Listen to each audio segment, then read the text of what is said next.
अस्सलामुअलैकुम। 10th class. इस lecture में हम क्वाड्रेटिक इक्वेशंस को सॉल्व करेंगे बाय फैक्टराइजेशन। जैसे कि मैंने आपको पिछले लेक्चर में बताया था कि क्वाड्रेटिक इक्वेशंस को सॉल्व करने के 3 मेथड्स हम इस चैप्टर में पढ़ेंगे, जिनमें से एक मेथड है फैक्टराइजेशन। क्वाड्रेटिक इक्वेशंस ऐसी इक्वेशंस होती हैं जिनमें वेरिएबल की मैक्सिमम पावर 2 होती है। तो इसका ये जो फर्स्ट वाला पार्ट है ये पिछले लेक्चर में मौजूद है। अब हमने ये सेकंड वाले इसके पार्ट से करना है। तो ये हमारे पास एक क्वाड्रेटिक इक्वेशन है। जो क्वाड्रेटिक इक्वेशंस नहीं होंगी उनको पहले हम क्वाड्रेटिक इक्वेशन की स्टैंडर्ड फॉर्म में कन्वर्ट करेंगे।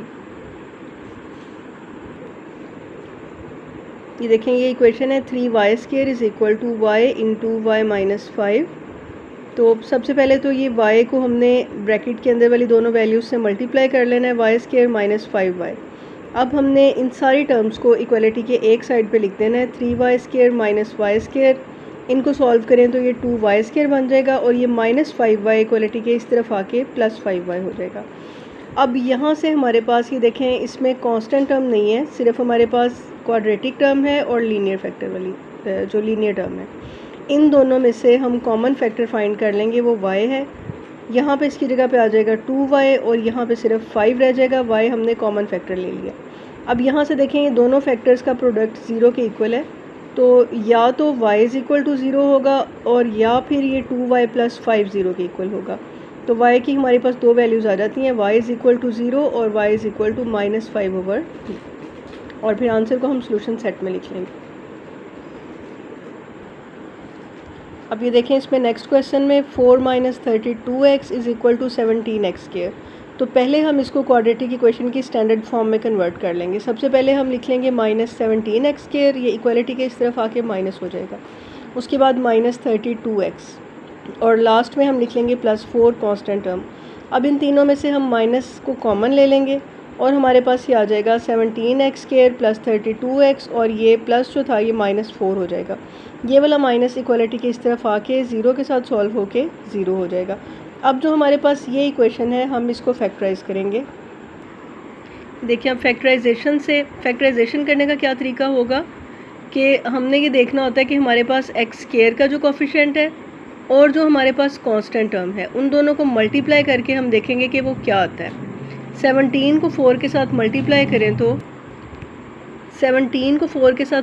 करें तो 68 आता है। 68 के हमने इस तरह के दो फैक्टर्स बनाने हैं जिनको प्लस या माइनस करने से 32 आए, जो यहाँ दरमियान में लिखा हुआ था।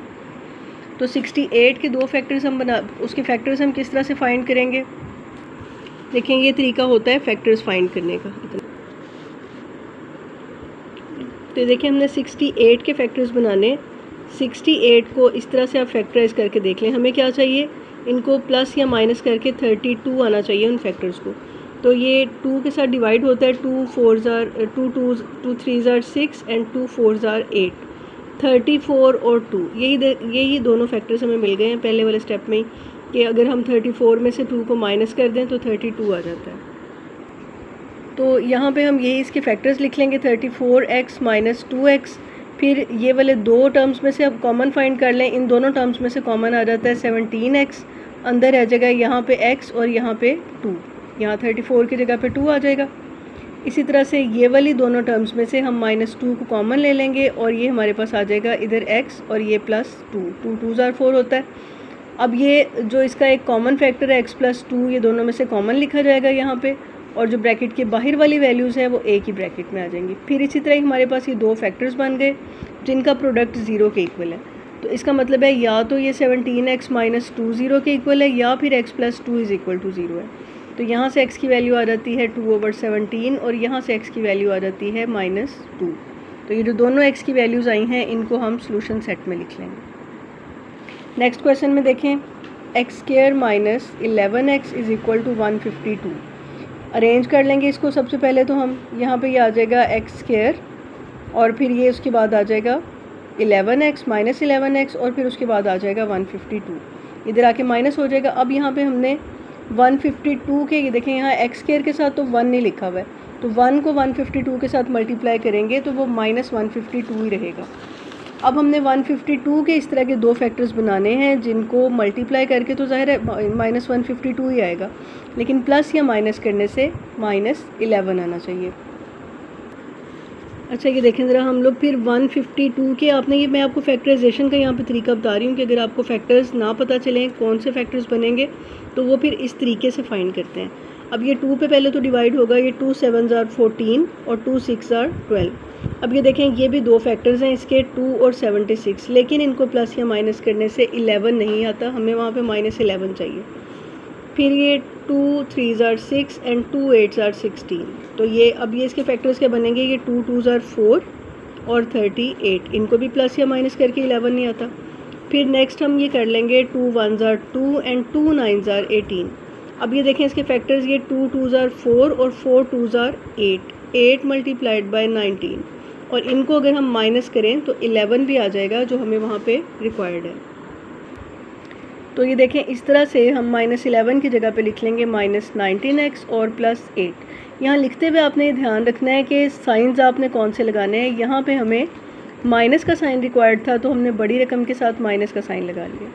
अब इन दोनों में से x को कॉमन ले लें, अंदर हमारे पास आ जाएगा x -19 और ये +8 इंटू x -19। अब ब्रैकेट के दोनों बाहर जो वैल्यूज़ हैं उनको आप इस तरह से एक ब्रैकेट में लिख लें और x -19 को एक ब्रैकेट में लिख लें।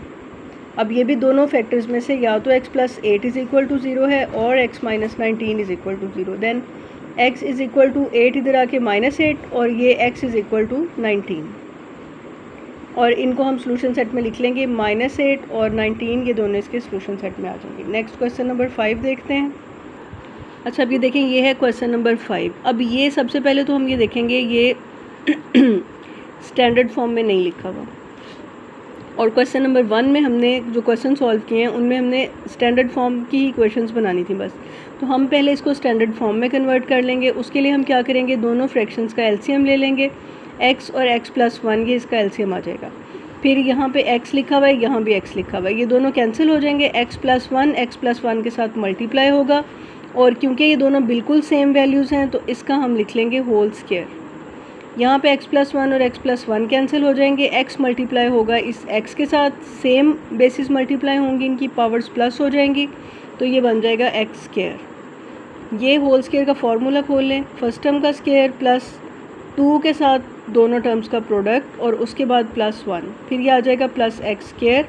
इनको आप मल्टीप्लाई कर लें तो ये आ जाएगा x² + x = 25/12।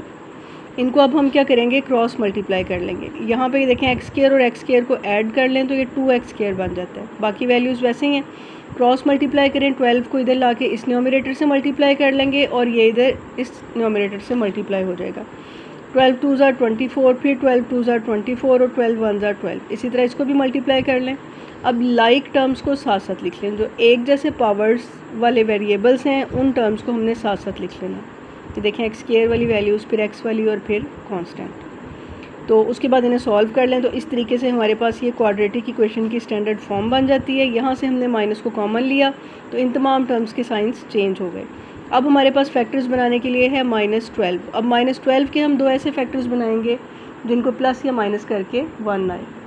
अब ये तो आपको पता है कि 12 जो है देखें इसके फैक्टर्स तो सिंपल या तो 12 और 1 होंगे, या 6 2 are 12 होगा, या 4 3 are 12 होगा। तो अगर हम इसके 6 और 2 वाले फैक्टर्स लिखते हैं तो उनको प्लस या माइनस करके 1 तो नहीं आता, तो हम यहाँ पे 4 और 3 इसके फैक्टर्स लेंगे। अब यहाँ पे हमें प्लस रिक्वायर्ड है तो हम बड़ी रकम के साथ प्लस का साइन लगा लेंगे। दोनों टर्म्स में से कॉमन ले लें, x कॉमन आएगा, यहाँ पे रह जाएगा x और यहाँ पे रह जाएगा +4। यहाँ से -3 कॉमन आ जाएगा, इधर आ जाएगा x और माइनस माइनस प्लस, यहाँ पे रह जाएगा 4। दोनों टर्म्स में से या तो ये x - 3 = 0 होगा या फिर x + 4 = 0 होगा। x = 3 और x = 4, और ये हमारे पास बन जाएगा इसका सोल्यूशन सेट। अब देखें जी ये हमारे पास क्या है, फिर इसी तरह ये एक इक्वेशन दी है, इसको पहले हमने स्टैंडर्ड फॉर्म में कन्वर्ट करना है। उसके लिए हम डिनोमिनेटर्स का एलसीएम ले लेते हैं। ये दोनों वैल्यूज़ एलसीएम में आ जाएंगी, ये इसके साथ कैंसिल हो जाएगा, x - 4 1 के साथ मल्टीप्लाई होगा, यहाँ पे आ जाएगा माइनस, और x - 4 x - 4 से कैंसिल हो जाएगा, x - 3 1 से मल्टीप्लाई हो जाएगा। अब ये ऊपर सिर्फ हमने क्या करना है, ब्रैकेट्स ऑफ करनी है, माइनस की वजह से इनके साइंस चेंज हो जाएंगे। और नीचे वाली दोनों ब्रैकेट्स को हम मल्टीप्लाई करेंगे तो ये हमारे पास आ जाएगा एक्स स्क्वायर माइनस 7x और प्लस 12। अब नेक्स्ट स्टेप में हम इनको क्रॉस मल्टीप्लाई कर लेंगे, ये इधर से मल्टीप्लाई होगा और ये इसके साथ मल्टीप्लाई हो जाएगा।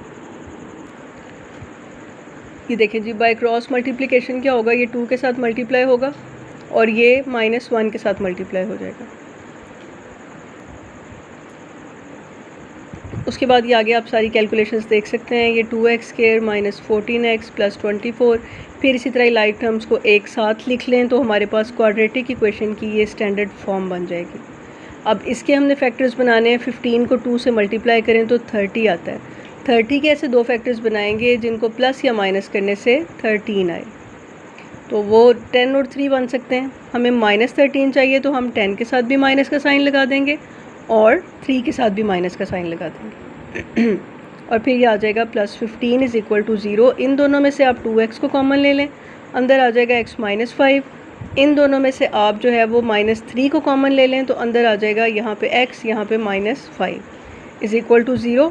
और इसी तरह दो फैक्टर्स बन जाएंगे, दोनों में से या तो ये 0 के इक्वल होगा या फिर x minus 5 is equal to 0 होगा। तो ये यहाँ से आपने जो है x इज़ इक्वल टू 3/2 और x इज़ इक्वल टू 5, इनको आपने इस तरह सोल्यूशन सेट में लिख लेना, ठीक है। और ये देखेंगे जिस तरह से यहाँ पे क्वेश्चन सॉल्व हुए हैं, आपने इसी तरीके से जो है वो अपने नोट्स बनाने हैं या पेपर में भी जब क्वेश्चन अटैम्प्ट करें तो ऐसे ही ये जो चीज़ें हैं इनको हाईलाइट करके तो इस तरह से आपने सॉल्व करना है। अच्छा, अब ये नेक्स्ट जो है हमारे पास इक्वेशंस को सॉल्व करने का दूसरा मेथड है, solve the following equations bye completing square method. तो ये बहुत आसान मेथड है, इसका एक पैटर्न जो है वो हमने सारे क्वेश्चंस में वही यूज़ करना है। सबसे पहले वही हमें इसमें रिक्वायर्ड होंगी क्वाड्रेटिक इक्वेशंस अपनी स्टैंडर्ड फॉर्म में, और फिर उसके बाद हम यहाँ पे कंप्लीटिंग स्क्वायर मेथड जो है वो उसके ज़रिए इसको सॉल्व कर लेंगे। अब इसके चंद स्टेप्स हैं, वो स्टेप्स आपने जहन में रखने हैं, उनको आपने याद कर लेना है, उन्हीं के साथ ही आपके सारे क्वेश्चंस जो हैं ये सॉल्व हो जाएंगे। देखें यहाँ पे ये स्टैंडर्ड फॉर्म में लिखी हुई क्वाड्रेटिक इक्वेशन है। सबसे पहले आपने क्या करना है, आपने देखना है कि एक्स स्क्वायर के साथ क्या कोफिशिएंट लिखा हुआ है। एक्स स्क्वायर के साथ जो भी कोफिशिएंट मौजूद होगा उसके साथ आपने तमाम टर्म्स को, तीनों टर्म्स को उसके कोफिशिएंट के साथ आपने डिवाइड कर देना है। तो यहाँ पे एक्स स्क्वायर लिखा हुआ था तो हमने इसके तीनों कोफिशिएंट्स को, जो सारी इसकी टर्म्स थी, इसको भी 7 से डिवाइड कर दिया, इसको भी 7 से डिवाइड कर दिया, इसको भी 7 से डिवाइड कर दिया। तो ये हमारे पास इस तरह से इस फॉर्म में आ गया। ये तो 7 से कैंसिल हो जाएगा, यानी ये करने का मकसद हमारा ये होगा कि हम जो एक्स स्क्वायर वाली वैल्यू है इसका कोफिशिएंट 1 कर लें। नेक्स्ट स्टेप में हम क्या करेंगे, हमने जो कांस्टेंट टर्म होगी उसको इक्वलिटी के दूसरी तरफ ले जाना, ठीक है। 2 स्टेप्स हो गए। सबसे पहले हम क्या करेंगे, एक्स स्क्वायर के कोफिशिएंट के साथ सबको डिवाइड करेंगे, उसके बाद हम जो है वो कांस्टेंट टर्म को इक्वलिटी के दूसरी तरफ ले जाएंगे। उसके बाद हमने जो भी हमारे पास x का कोफिशिएंट होगा, x के कोफिशिएंट का हाफ़ लेना है और फिर उसके हाफ़ का स्क्वायर जो है इक्वलिटी के दोनों तरफ जमा कर देना है। इस क्वेश्चन में x का कोफिशिएंट है 2/7, तो हम यहाँ पे 2/7 का हाफ़ लेंगे। हाफ़ लेने का क्या तरीका होगा कि हम 1/2 के साथ मल्टीप्लाई कर देंगे, ये इससे कैंसिल हो जाएगा और हमारे पास आ जाएगा 1/7। अब जो हमने हाफ़ लिया है इस हाफ़ का स्क्वायर लेके हमने इक्वलिटी के दोनों तरफ ऐड कर देना।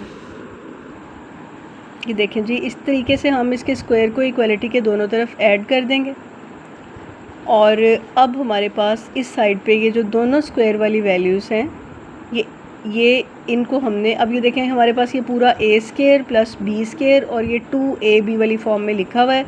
दोनों स्क्वायर्स वाली वैल्यूज़ ये लिख ली और जो साइन यहाँ पे होगा इस टर्म के साथ प्लस का होगा तो यहाँ प्लस का साइन लगा लें, माइनस का होगा तो यहाँ माइनस का साइन लगा लें और फिर ये होगा होल स्क्वायर, ठीक है। इसको अगर आप खोलें तो ये यही बन जाएगा a + b होल स्क्वायर वाले फार्मूले के अकॉर्डिंग। इस साइड पे देख लें, यहाँ पे क्या आ गया, ये 1/7 प्लस 1/7 7 = 49, इन दोनों का एलसीएम आ जाएगा 49 और ये इस तरीके से ऊपर ये आ जाएगा 7 + 1। अब हम क्या करेंगे, हमने क्योंकि इसको सॉल्व करना है तो सॉल्व करने का क्या मतलब है, हमने यहाँ से वेरिएबल की वैल्यू फाइंड करनी है। तो हम यहाँ क्या करेंगे, अब हम इक्वलिटी के दोनों तरफ स्क्वायर रूट ले लेंगे। स्क्वायर रूट लेने से हमारे पास ये देखें इस तरह से जब स्क्वायर रूट लिया, ये स्क्वायर और स्क्वायर रूट कैंसिल हो गए, x + 1 = इसका स्क्वायर रूट लेंगे 2√2 आ जाएगा और ये आ जाएगा 7। अब ये वैल्यू, अब ये स्क्वायर रूट जब हम लेते हैं तो प्लस और माइनस दोनों में वैल्यू आती है, तो हम एक बार इसको प्लस के इक्वल रख लेंगे, एक बार हम इसको माइनस के इक्वल रख लेंगे और फिर यहाँ से इसको सॉल्व कर लेंगे। 1/7 यहाँ जाके -1/7 हो जाएगा, ठीक है। यहाँ पे जाके ये हो जाएगा -1/7 और इनका एलसीएम ले लें तो हमारे पास एक आंसर इसका ये आ जाएगा। यहाँ पे भी ऐसे ही इनका एलसीएम 7 आ जाएगा और दूसरा आंसर ये आ जाएगा। इन दोनों आंसर्स को हम यूँ सॉल्यूशन सेट में लिख लेंगे। अच्छा, अब देखें जी इसका क्वेश्चन नंबर 2। इसमें यही क्वेश्चन है और हमने इनमें क्या करना है, हमने जो है सबसे पहले जिस तरह हमने पिछले क्वेश्चन में किया है कि जो एक्स स्क्वायर का कोफिशिएंट होगा, ए यहाँ पे इसका कोफिशिएंट है, ए के साथ एक्स स्क्वायर के कोफिशिएंट के साथ हमने सब टर्म्स को डिवाइड कर लिया। उसके बाद हमने जो हमारे पास कांस्टेंट टर्म है, ये देखें ए से कैंसिल हो गया, अब ये कांस्टेंट टर्म है -1, इसको इक्वालिटी के दूसरी तरफ ले जाएं।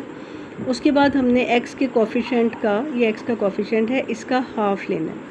इसका हाफ़ क्या हो जाएगा, ये 4/a को हम 1/2 से मल्टीप्लाई करेंगे तो इसका हाफ़ हो जाएगा 2/a। हाफ़ का स्क्वायर इक्वालिटी के दोनों तरफ जमा कर दें, ठीक है। दोनों तरफ हाफ़ का स्क्वायर ऐड करने से हमारे पास अब ये देखें ये x और ये 2/a और दरमियान में ये वाला साइन लगा के होल स्क्वायर बन जाएगा और यहाँ पे इसकी कैलकुलेशंस क्या हो जाएंगी, ये हमारे पास 1 + 2 = 4 डिवाइडेड बाय a² आ जाएगा। इनका एलसीएम आ जाएगा a², ऊपर आ जाएगा a² + 4 और ये इस तरह होल स्क्वायर है। अब स्क्वायर ख़त्म करने के लिए इक्वालिटी के दोनों तरफ हम ले लेंगे स्क्वायर रूट। तो ये देखें, अब जब इसका स्क्वायर रूट लिया, इधर तो स्क्वायर और स्क्वायर रूट कैंसिल हो गए, यहाँ पे नोमिनेटर का स्क्वायर रूट और डिनोमिनेटर का स्क्वायर रूट, ये स्क्वायर और स्क्वायर रूट कैंसिल हो जाएंगे, इधर सिर्फ a आ जाएगा और नोमिनेटर में √a + a² + 4 आ जाएगा, ठीक है। ये रेडिकल की लॉज के अकॉर्डिंग अगर दरमियान में प्लस या माइनस का साइन है तो फिर हम इनको अलग अलग इसके साथ सॉल्व नहीं कर सकते। अब ये +2/a इधर आके -2/a हो जाएगा, तो इनको आप जो है वो अलग अलग लिखने की ज़रूरत नहीं है, इनका कॉमन ही आप एलसीएम ले लें a, तो इसके दोनों आंसर्स ये आ जाएंगे। a इनका एलसीएम आ गया ना, तो ऊपर वाली वैल्यू जो है ये इसी तरह ही आ जाएगी, उसको हम सॉल्यूशन सेट में लिख लेंगे। नेक्स्ट ये क्वेश्चन है हमारे पास 11x² - 34x और +3 और यहाँ भी इसी तरह ही हम क्या करेंगे, हम इसका जो है सबसे पहले x² का कोफिशिएंट 11, उसके साथ हम तीनों टर्म्स को डिवाइड कर लेंगे। ये देखें, इस तरीके से डिवाइड करने के बाद हमारे पास ये 11 से कैंसिल हो जाएगा, ये 34/11 ऐसे ही आ गया और उसके बाद हमने कांस्टेंट टर्म को इक्वालिटी के दूसरी तरफ ले जाना है। फिर हमने 34/11 का हाफ़ लेना है। हाफ़ कैसे लेना है, इसको 1/2 से मल्टीप्लाई करेंगे। 2 को 17 से मल्टीप्लाई करें तो ये 34 जो है उससे कैंसिल हो जाएगा, तो ये यानी इसका 34/11 का हाफ़ बनता है 17/11, उसका स्क्वायर इक्वालिटी के दोनों तरफ हमने ऐड कर लिया। अब यहाँ पे वैल्यू हमने ये x की वैल्यू और 17/11 की वैल्यू और दरमियान में हमने ये वाला साइन लगाना है माइनस का। जो साइन यहाँ पे लिखा होगा कांस्टेंट, ये वेरिएबल x वाली वैल्यू के साथ, वही वाला साइन इनके होल स्क्वायर में दरमियान में लगेगा। तो ये x - 17/11 का होल स्क्वायर और इस तरफ अब सॉल्व कर लेंगे हम, ये -3/11 + 17 का स्क्वायर 289, 11 का स्क्वायर 121। अब इनका एलसीएम ले लें, 121 एलसीएम आ जाएगा। 11 ज़ार 121 होता है, 11 को 33 से मल्टीप्लाई कर दें। यहाँ पर डिनोमिनेटर में सेम वैल्यूज़ हैं तो ऊपर वाली वैल्यू वैसे ही आ जाएगी। फिर इसको आप सॉल्व करें, इनको माइनस करके आ जाता है 256। इक्वालिटी के दोनों तरफ स्क्वायर रूट ले लेंगे, स्क्वायर और स्क्वायर रूट कैंसिल हो जाएंगे। यहाँ पे 256 16 का स्क्वायर है, 121 जो है वो 11 का स्क्वायर है। तो ये क्योंकि रेडिकल है तो प्लस माइनस दोनों में वैल्यू आएगी। अब उन दोनों में आई वैल्यू को हम इस तरह से सॉल्व कर लेंगे, ठीक है। इस तरीके से आपने इनको सॉल्व कर लेना है। तो ये आपके पास जो है -17/11 इधर आके +17/11 हो जाएगा। तो इस तरह से आपके पास ये सारी कैलकुलेशंस करके x की एक वैल्यू ये आ जाती है और x की एक वैल्यू 3 आ जाती है। चलें जी, ये इस लेक्चर में इतना ही। तो आप लोग भी, जो भी बच्चे ये लेक्चर सुन रहे हैं, इसी तरीके से आपने बिल्कुल नीट करके अपने नोट्स बना लेने हैं ताकि बाद में पेपर्स वगैरह में आपकी हेल्प हो सके।